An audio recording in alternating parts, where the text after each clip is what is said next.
Snow sifted sideways across the ridges of Dravaris, fine as ground glass, carried on a wind that shrieked like a dying beast through the mountains. The shallow cave gave little protection. Its stone walls were damp, its hollow mouth wide enough for the cold to pour in unbroken. Naya sat with her back against the rock, spine pressed so hard to the wall it bruised, forcing herself to remain upright. To slump was to surrender. To lie down was to tell Isa she no longer believed they would live. That was not a lessoner. Daughter would learn from her. Isa's head rested against her side, silver-flecked eyes half-lidded, her breath thin and uneven. Her lips were cracked, her small hands trembling inside the folds of her mother's ceremonial wrap. The garment had once shimmered with silver thread, the pride of their caste, meant for festivals where voices rose together and kept the old songs alive. Now it was reduced to tatters, the threads dulled and fraying, fabric thin as paper in places. Nias hated the way it exposed her, hated the vulnerability etched into every threadbare seam. But it was all she had left to hold her. Daughter close against the bite of the wind dot, her stomach twisted violently, not from hunger alone, but from the shame of helplessness. 3 days since Isa had eaten anything that could be called food. 3 days of pressing snow to her child's lips, watching the girl's small body take in water that only cooled her further.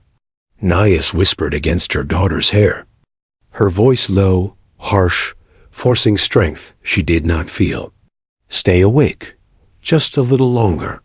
Isa stirred faintly, a flicker of sound escaping her throat, and then slipped deeper into exhaustion. Nias lifted her chin, staring out at the white blur of storm. No caravans came this way anymore.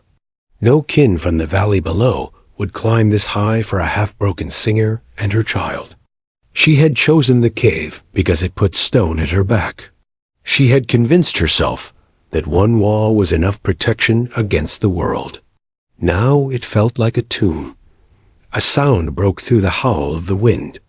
Not the shifting of ice, not the collapse of snow.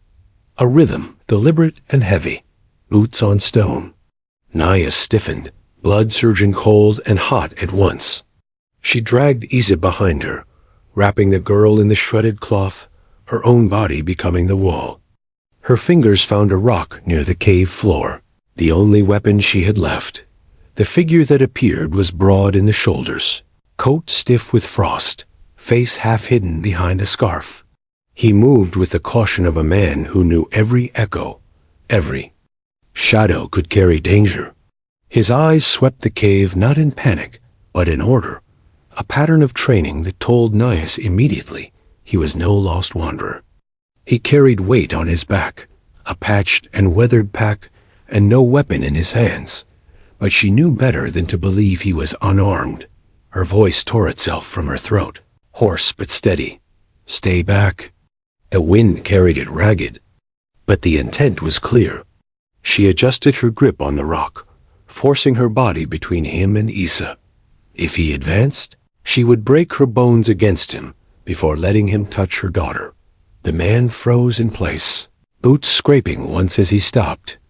Slowly, deliberately, he shrugged his pack off his shoulders and lowered it to the stone floor. The canvas rasped against the rock, loud in the silence that followed. He lifted both hands, palms open, breath misting in clouds. His voice was low, measured, carrying no demand. I brought food. The words stabbed through her suspicion like a cruel joke. Food. Always there was a price. Always men wanted something after. Her eyes narrowed, mouth curling with defiance. We don't trade. He crouched, unfastened the pack, and pulled free a small tin container. The lid clicked open under his thumb, and he angled it so she could see inside. Flatbread, strips of dried fruit, root chips dusted with salt. The smell drifted faintly, unbearable in its sweetness. He set the tin on the ground, nudged it forward with one hand, then leaned back against the cave wall. No trade, no bargain. Take it or leave it. Her heart pounded so loud she thought Issa would hear it. This was the trick. This was where the demand came later, when she and her child were too weak to resist. But Issa's head stirred against. Her hip, her eyes wide and fixed on the bread, throat working as she swallowed air. "Mama," the girl whispered, barely more than breath. The sound broke Nias's resistance like ice cracking under strain. Her hand trembled as she reached forward, snatched a strip of bread, and broke it into her daughter's palm. Issa lifted it with cracked lips, bit down, and for a heartbeat, her eyes widened with pure shock at the taste. She chewed carefully, tears sliding down her face, not from fear, but for relief. Nias tore a piece for herself, jaw tightening as the rush of salt and grain struck her tongue. She hadn't tasted anything but snow in days. Her body nearly betrayed her with gratitude. She forced her chin up, eyes locked on the man against the wall. He watched, steady, neither smiling nor reaching closer. His hands stayed visible, his posture still, and for the first time since the cave swallowed her, Nias felt the faintest crack in the certainty that no one would come. A human had stepped into her prison of hunger, and he had brought food. Nias did not trust the silence. The food in Issa's mouth, the soft sound of her chewing, felt like a miracle drawn from nowhere, and miracles always carried a price. She pressed her daughter closer to her side, her own jaw working against the brittle strip of bread, chewing slowly so she would not choke on her body's desperate hunger. The man sat across from her against the cave wall, scarf pulled low enough for her to see the hard line of his jaw, his breath ghosting out in steady rhythm. He did not move toward her, did not speak again, simply watched with the quiet of a hunter who had learned patience. Nias wanted him to smirk, to leer, to give away what he wanted, so she could bare her teeth and name him enemy. But he didn't. He waited. That made him worse in her mind, more dangerous, because men who hid their hunger were the ones who took most when they revealed it. Issa licked crumbs from her palm, her small body pressed into her mother's ribs. "More?" she whispered, voice thin but alive in a way it had not been for days. Nias's chest tightened. She would cut her hand open before letting her daughter see want denied again. Slowly she reached out, fingers shaking, and pulled. A slice of dried fruit from the tin. The sweetness burst across her tongue as she split it with Isadat, her pride burned hotter than the cold. To accept food from a stranger, to sit in rags while her child ate from his hand, it felt like exposure, humiliation. She raised her chin and fixed her eyes on him. "Why?" His voice was calm, neither defensive nor soft. "Because no one else will, and because I can." The bluntness of it scraped across her, leaving no edge to push against. She wanted him to bargain, to offer a trade so she could spit back a refusal. But he did not.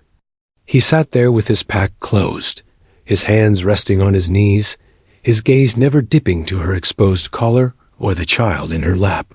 He looked at her eyes as though they were the only part that mattered. Issa curled into her side, drowsy now, belly no longer clawing itself empty. Relief cut Nias sharp, almost cruel in its swiftness. She could not bear it, relief born of a stranger's gift. She narrowed her eyes. "You'll name the cost later. You'll wait until we're weak, and then you'll speak it." His brow furrowed, but his tone remained flat. "There's no cost." He paused, then added, "If I wanted to take, I wouldn't ask. If I wanted trade, I would have set a price. I'm not here for either." His words hung in the cave, heavy, impossible. Nias studied him, waiting for the slip, for a flicker of hunger, for his eyes to stray, for the edge of cruelty to show. None came. Instead, he looked toward the mouth of the cave, where the wind still screamed across the ridge. "You can't stay here," he said at last. "By nightfall, the cold will burn the air from your lungs. My cabin's lower down." 4. Walls, a stove. You can keep it for one night. Nothing more. Nias's grip on Issa tightened. Her throat worked as she forced words through clenched teeth. And the cost? He didn't hesitate. You tell me if you feel faint before you fall. The answer was so stark, so absurd in its simplicity, that for a moment she could only stare at him. No bargain, no smirk. Just fact. She hated that it rattled her, that her mind tried to test the edges of his words and found them sharp but true. Issa shifted, half asleep, her face soft against her mother's chest. The girl's breathing was steadier now, no longer the shallow gasps that had haunted Nias in the cave. That fragile sound, that steady rhythm pressed against her harder than any argument. She lifted her chin, eyes blazing. One night, she said, her voice like a knife drawn from a sheath. The man gave a single nod, nothing more. One night, he repeated. Then he pushed himself to his feet, swung the pack over his shoulder, and stepped toward the storm outside. He did not look back to see if she would follow. He didn't need to. Nias swallowed the knot in her throat, shifted Issa higher against her hip, and rose on trembling legs. The cave was no longer a wall at her back. It was a grave she refused to sink into. Against every instinct, she followed the human into the blinding snow. The storm clung to them like a living thing, clawing at every seam in Nias's tattered wrap as she stumbled after the human down the ridge. Issa whimpered against her shoulder, face buried in the hollow of her neck. Each step felt like crossing the threshold of a trap, yet each step also carried her daughter away from death. Corin Vale moved ahead without hesitation, boots cutting clean paths through the crust of snow, his posture unbending even against the wind's fury. He never reached for her, never offered his hand, but he slowed just enough that she could place her feet where his had pressed the snow flat. That, in its own way, was a kind of guidance. By the time the outline of his cabin emerged from the blur of white, Nias's legs trembled so hard she thought she might collapse. The structure was small, half buried into the slope, smoke from a chimney whipped away by the gale. Corinne shoved the door open, letting her step inside before him. The moment the latch clicked shut, the storm's howl dulled to a muffled hiss, and heat wrapped the room like a blanket.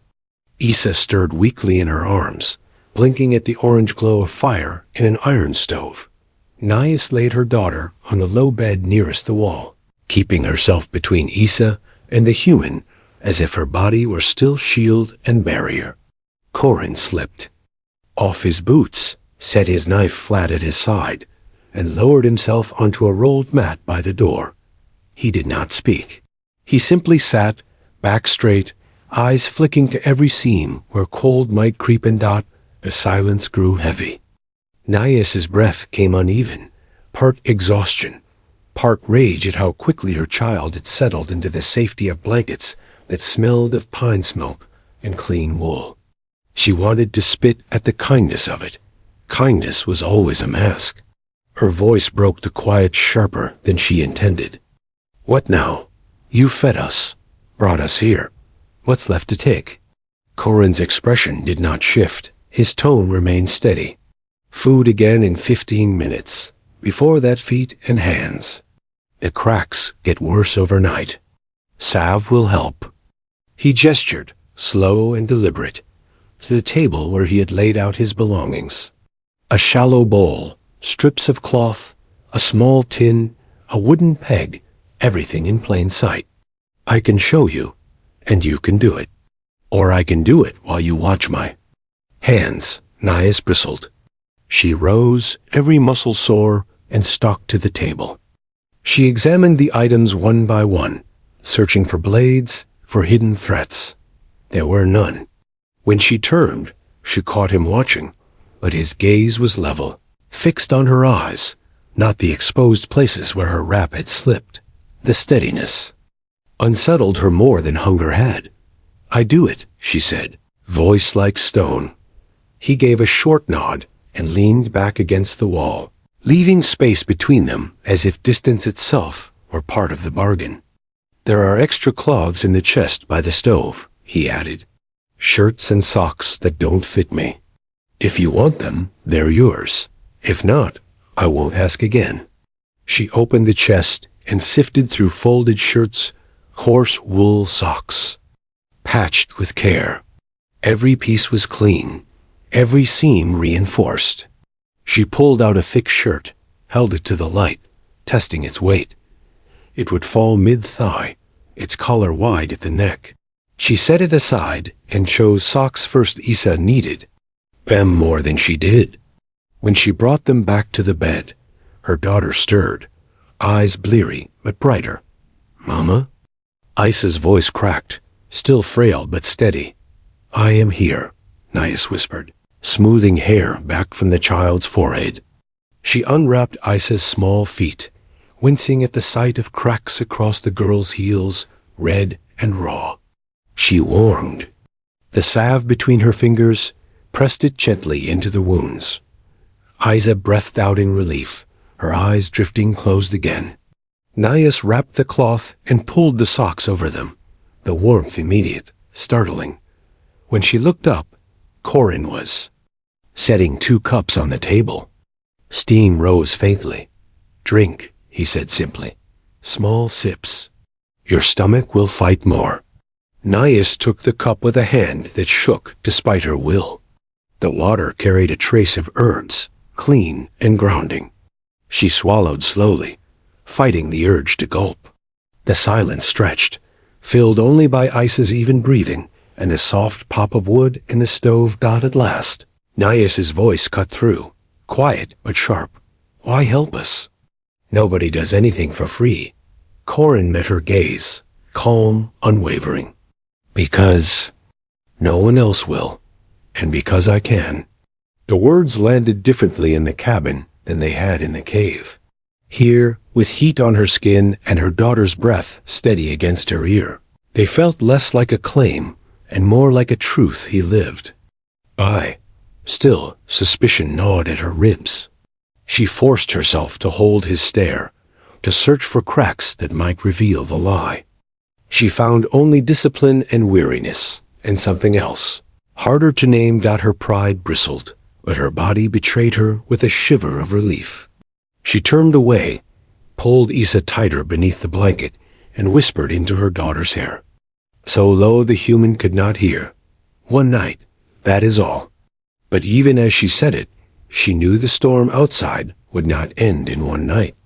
And she feared, more than the cold, that neither would what had begun inside these walls. Morning came pale and brittle, light pressing through the cabin's shutters in thin, white lines. The storm had softened, but the cold clung heavy, a weight that seemed to seep from stone and wood alike. Nias stirred first, her body sore from days of flight, every joint protesting as she pushed herself upright. Isa slept sound beside her, the rise and fall of the child's chest steady in a way that still startled her.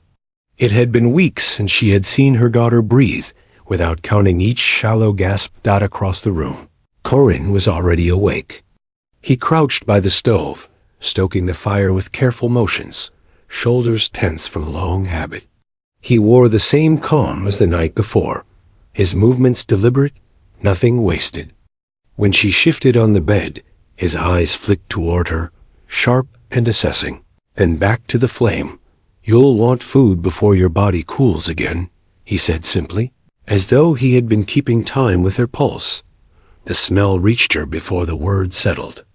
Grain simmering, mixed with root and a pinch of salt. Her stomach cramped, a vicious reminder of hunger. Isa stirred at the scent, her small hand curling weakly in the blanket. Nias touched her cheek, whispering, "Rest, it's here now." By the time they ate, steam rising in simple wooden bowls, suspicion had begun to gnaw again. The warmth of food in her belly felt dangerous, a tether she hadn't chosen. She hated how quickly her body accepted it, how her daughter's eyes brightened with every swallow. Corin ate little, setting most of his share aside. When the bowls were empty, he pulled on his pack and gloves. I'll check the traps lower down. Need more wood before the storm turns again. Nias's head snapped up, eyes narrowing. You leave us here? You'll have food, heat, tools within reach, he said evenly, strapping his pack with practiced precision. No one climbs this ridge in winter. If they did, I'd know. Before they came near. The calm certainty in his voice made her bristle. You expect me to trust a man I met in a cave? He met her stare without flinching. I expect you to weigh risks. The cave was one. This cabin is another. Hunger and cold kill faster than men. You already know that. The words struck harder than any threat could have. She felt the flare of rage and fear both, choking on the truth in them. Before she could answer, Issa stirred, blinking awake. Her voice was soft, curious, cutting straight through. Mama, what if he doesn't come back? The question hollowed her. Nias pressed a hand against her daughter's hair, forcing steadiness. If he doesn't, we take what's here. Food, cloth, firewood. We wait for the snow to settle. Then we walk. Issa frowned, lips pressing tight. Back to the cave? Nias shook her head firm. Never back. The latch clicked as Corin stepped out, the door shutting behind him. Silence thickened, the kind that pressed against the chest like stone. Nias sat stiff on the bed, Issa curled close, her fingers tracing. The rim of the wooden pebble box Corin had left. Hours stretched longer than they should have. Nias counted cracks in the wall, counted Issa's breaths, counted every heartbeat that passed without boots crunching outside. When the sound finally came slow, deliberate, unmistakable, her body snapped tight. She grabbed the knife Corin had left on the table, heart hammering against her ribs. The door pushed open, snow dusting his shoulders, his pack heavier than before. His eyes swept the room in a sharp, practiced scan. The stove, the bed, Issa, and finally Nias with the blade raised. You're still ready to fight me, he said quietly. Not mockery, not anger. Just fact. Nias lowered the knife a fraction, but her grip held. You were late. I was careful. He nodded once, as if it were the only answer worth giving. Then he unfastened his pack, opened it in full view, and laid the contents on the floor. 3 rabbits, roots bundled with cord, strips of bark tied for drying, and a half-load of firewood strapped to the frame. Nothing hidden. Nothing withheld. Issa slipped from her mother's lap, drawn by the sight. Her wide silver eyes fixed on the rabbits, her lips parting. Is that all for us? She whispered. Korin crouched, meeting her gaze without flinch. For all of us. Tonight you'll eat meat. Real food. Nias's throat tightened as she watched her daughter's face light with wonder. Shame prickled under her skin, that it was a stranger giving Issa what she had not been able to. She hated him for it, and yet some small, battered part of her wanted to weep in gratitude. Korin fed the fire, the smell of smoke rising rich and clean. Then he looked at her, steady as stone. You asked what my mission is. The short truth is survival. The longer truth is this. I stay alive because it lets me do this. Put food in a child's hand. Keep a roof standing. I don't answer to flags anymore. I answer to what's in front of me. The words stripped bare left nothing to cling to. No manipulation, no angle. Nias felt her grip on the knife loosen. Slowly, deliberately, she set it back on the table. One more night, she said, voice low. Corin inclined his head. No smile, no triumph. He only reached for his blade and began skinning the rabbit with precise, practiced cuts, hands steady in the firelight. Issa leaned close to watch, fascination plain on her face. And for the first time since the cave, Nias felt something fragile shift in her chest. Suspicion still burned, sharp and jagged, but the knife at her side no longer felt like her only defense. The storm passed in the night, leaving the world outside white and sharp, a crust of snow glittering under a pale sun. The cabin walls no longer groaned with the weight of wind, but inside, the air still held the heat of the stove. Issa stirred first, her cheeks flushed with warmth, socks too large bunched around her ankles. She blinked at the brightness spilling through the shutters and whispered, as though afraid to break the quiet morning. Nias pulled her close, brushing a hand through her tangled hair. For the first time in weeks, her daughter had slept without fevered gasps, and the sound of her steady breath felt like a kind of miracle. She kept her face calm, but inside she felt the ache of relief. Korin moved about the cabin with the same measured purpose as always. He had already boiled water, already checked the seams of the door and windows. When Nias finally met his gaze, he nodded toward the pack at his side. The traps won't reset themselves. Roots won't keep long without cold. I'll go down the ridge. Her body stiffened at once. And leave us again? The words came sharp, edged with fear she would not admit. His answer was level. You can stay here, or you can walk with me. Safer if you know the line. Nias's jaw clenched. She wanted to snap that it was a trick, that he wanted to drag her into the open. But Issa tugged at her sleeve, wide eyes hopeful. Mama can. We? Please? Suspicion warred with instinct. At last, Nias tied her wrap tighter over the long shirt he had given her, lifted Issa onto her hip, and said through her teeth, We walk. The ridge was cruel in its brightness. Sunlight glanced off sheets of snow, burning the eyes. Each step crunched, the sound sharp in the silence that followed storms. Corinne moved first, boots pressing deep tracks. Nias followed close, Issa wrapped tight in a blanket, her breath misting against her mother's neck. At a slope glazed with ice, Corinne paused and pointed. Step here, not there. The ridge under that snow will give. Nias adjusted Issa higher against her chest, set her foot where he had pressed his weight. Her balance wavered, the drop below yawning open. Before she could steady herself, Corinne turned, hand outstretched. He didn't grab, didn't pull, just held his hand open, palm firm. Pride burned in her throat. She hesitated. Then Issa stirred, whispering soft in her ear, and Nias pressed her palm into his. His grip was strong, steady, releasing the instant.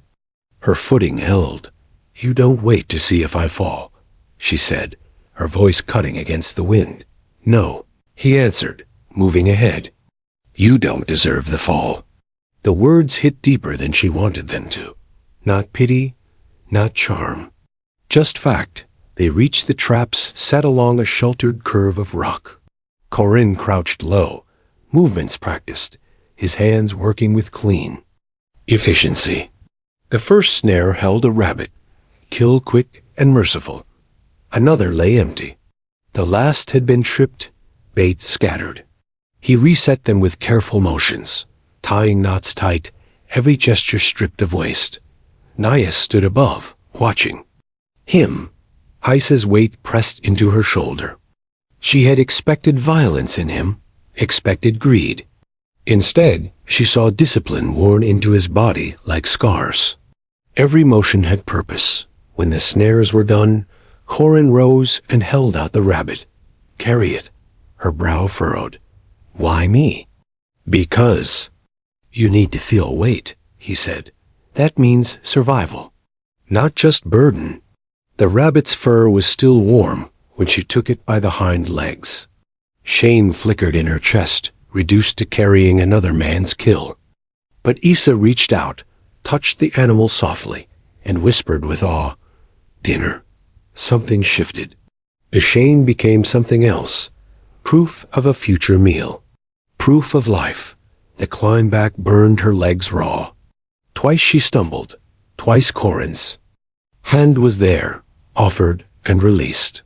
By the time the cabin came into sight again, sweat dampened her hairline, her chest heaving with every breath. But she had not fallen. She had carried her child, and the rabbit, and her own pride. That mattered not inside. She set Isa on the rug near the fire and laid the rabbit on the table. Her body trembled from the effort, but she forced her spine straight. "You set a trap in me," she said quietly, eyes locked on him. Corin paused in the act of unstrapping his pack. "How? You make me accept your hand. You make me wear your shirt. You make me carry your kill. Each time I feel less like. I'm leaving tomorrow." He set the pack down, met her gaze without flinch. "I don't set traps. I give choices. You take them, or you don't. That's yours." Naya studied him long, her pulse a hard drum in her throat. He had spoken the same way since the cave flat, steady, without persuasion. It unnerved her more than charm ever could, because it meant she couldn't call him a liar. Isa's voice broke the silence. "Mama, can we stay? Just until the storm comes again?" Nias's eyes dropped to her daughter, then rose back to Corin's face. He had not moved closer. He only waited, letting the choice settle heavy on her shoulders. For the first time, she realized the weight did not crush. It steadied. The rabbit roasted slowly over the stove, its scent curling through the cabin until the very air seemed to thicken with it. Isa sat cross-legged on the rug, pebble box in her lap, whispering the names of warm things as she placed each smooth stone on the floor. Fire, blanket, food, mama. She hesitated, her silver-flecked eyes darting toward the man sharpening his knife across the room. Corin. The name slipped out as if it had always belonged in her list. Nias. Froze. Shame and relief tangled in her chest, so tight she could hardly breathe. A stranger's name falling so easily from her daughter's lips should have cut like a blade. Instead, it filled the room with something she could not name. Corin didn't look up from his work, but his jaw tightened, the rhythm of stone against steel slowing for a moment before steadying again. When Isa's eyelids drooped, she curled into her mother's lap, warm and heavy with the fullness of meat and broth. Naya stroked her hair until her breathing evened, then eased her down onto the bed. The fire popped, the only sound between them. Nias rose and pulled the blanket tight around her shoulders. One side slipped down, exposing the curve of her collarbone, but she didn't fix it. She watched Corin where he sat, knife now resting. Flat on the table, his gaze finally meeting hers. "You've done this before?" she said, voice low, careful not to wake Isa.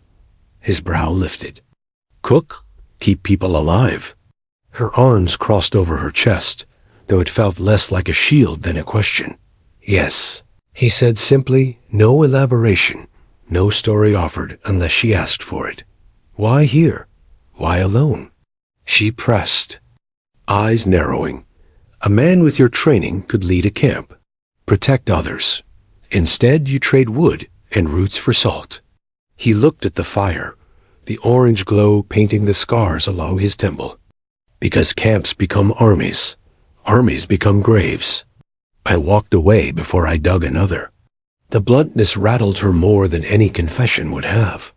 "So you take strays," she said, her tone sharp, testing. "Is that your penance?" Finally. He looked at her. His gaze didn't waver, didn't soften. "No, it's my choice. There's a difference." The silence that followed, pressed heavy, not hostile, but charged. Isa murmured in her sleep, turning on the bed, and then the room was still again. Nias felt her pulse hammer in her throat, the blanket slipping further. She tugged it tighter, but not all the way. Corin's eyes flicked once, quick, sharp, gone, before they lingered. Not hunger, not claim, just human. That fleeting honesty unsettled her more than if he had stared. She leaned forward, her voice a blade drawn in the quiet. What do you see when you look at me? He didn't hesitate. A woman who hasn't fallen, and won't so long as she chooses to stand. The words struck harder than they should have. Naias felt the weight of him settle into her bones, unwanted but steadying. Her fingers gripped the edge of the blanket, her pride and her fear pulling. In opposite directions, he leaned forward slightly, forearms braced on his knees, his voice low, even. If you tell me to stop looking, I will. Her breath caught. She should have said it. Should have snapped the command and driven the moment back into silence. Instead, she said nothing.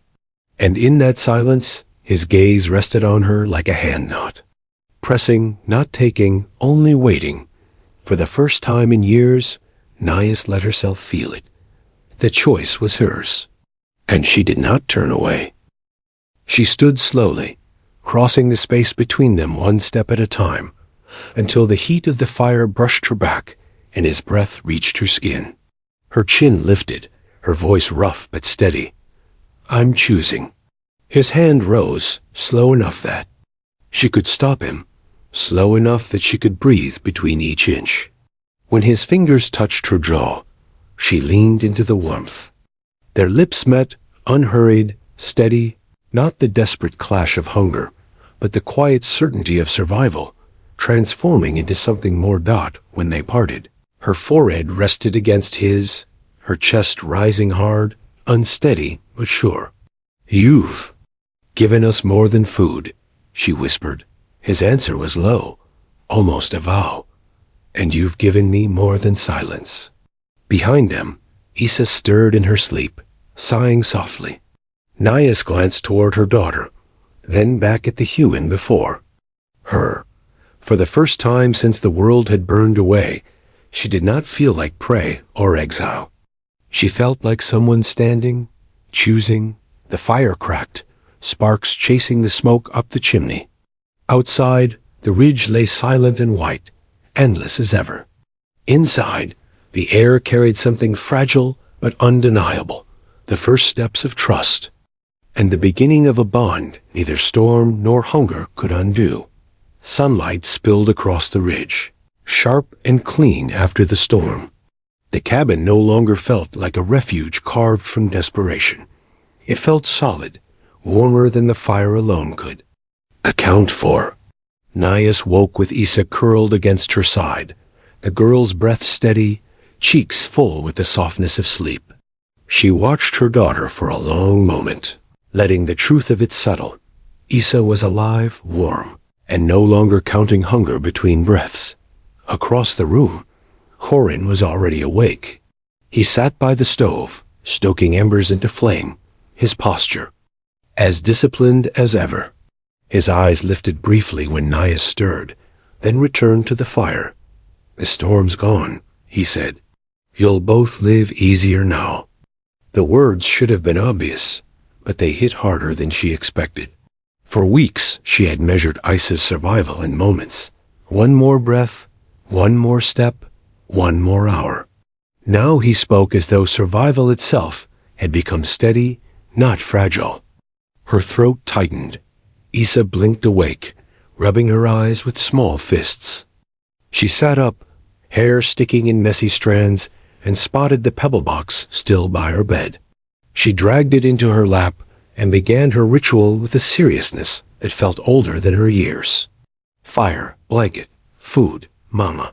Her silver eyes flicked upward, searching the room, then settled on Corin. She smiled shyly. Corin. The word landed in the room like a vow. Naias felt her chest seize, as though she'd been struck. Her instinct screamed to correct her daughter, to pull the name back from the circle of belonging. But Issa's face was open, hopeful, and so sure. Naias brushed hair back from the child's forehead and whispered, That's right. Corin's. Hands stilled on the fire poker.